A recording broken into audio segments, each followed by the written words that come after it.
Նիկոլ Փաշինյանը հայտարարել է, որ պետք է փակել Արցախ վերադարձի թեման։ Facebook-յան ուղիղ եթերում նա ասել է, որևէ մեկը թող չվախեցնի փախստականների վերադարձի թեմայով, որովհետև պետք է փակենք Ղարաբաղի փախստականների վերադարձի իրավունքը, այդ թվում նրա պնդմամբ Ղարաբաղի փախստականների շահերից ելնելով։ Նա կարծիքի հայտնել, որ ավելի քան 30 տարի Արցախի ժողովուրդն ապրել է անորոշության մեջ քաղաքական պատանդի կարգավիճակով, իսկ այսօր իշխանություններն ուզում են, որ նրանք տնավորվեն Հայաստանում։ Անվտանգության խորհրդի քարտուղար Արմեն Գրիգորյանը Հունաստանում կայանալիք տնտեսական համաժողովի շրջանակում պանելային քննարկման կմասնակցի Ադրբեջանի նախագահի օգնական Հիկմեթ Հաջիևի հետ։ Գրիգորյանն ապրիլի 22-ին ներկա կլինի հունական Դելֆի քաղաքում անցկացվող համաժողովին, որտեղ կմասնակցի ռազմավարական բաժանարար գծեր, հակամարտությունների կառավարում եւ դիմակայունության ձևավորում Եվրոպայի արևելյան հարևանության գոտում պանելային քննարկմանը։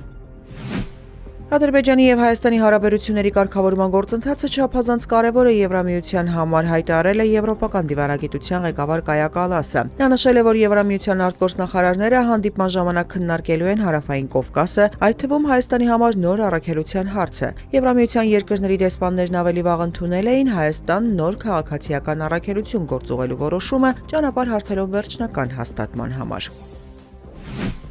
Իրանի արտգործնախարարությունը Վաշինգտոնին կոչ է արել ազատ արձակել Միացյալ Նահանգների կողմից գրավված իրանական Տուսկա բեռնատար նավը, դրա անձնակազմին ու նրանց ընտանիքների անդամներին։ Թեհրանը միջադեպը ծովահենություն եւ ահաբեկչության ակտ է որակել, նախազգուշացնելով ԱՄՆ-ի այդ գործողության ծանր հետևանքների մասին։ Իրանական նավն ամերիկյան կողմը գրավել է ապրիլի 20-ին Օմանի ծոցով անցնելու փորձի ժամանակ։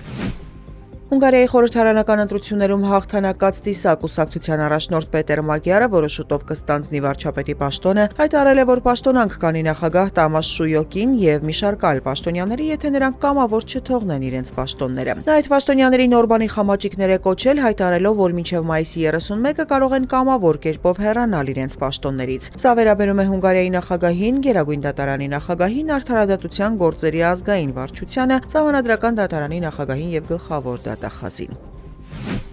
Սեպտեմբերի 1-ից Ջոն Թերնուսը կդառնա Apple-ի նոր գործադիր տնօրենը։ Թիմ Քուքը, որն ընկերության ղեկավարումը ստանձնել էր 2011 թվականին Սթիվ Ջոբսի հրաժարականից հետո, կզբաղեցնի Apple-ի տնօրենների խորհրդի նախագահի պաշտոնը։ 50-ամյա Ջոն Թերնուսն Apple-ում աշխատում է 2001 թվականից եւ ներկայումս զբաղեցնում է ընկերության սարքավորումների մշակման փոխնախագահի պաշտոնը։ Քուքը կշարունակի վերահսկել պետության հետ ընկերության հարաբերությունները։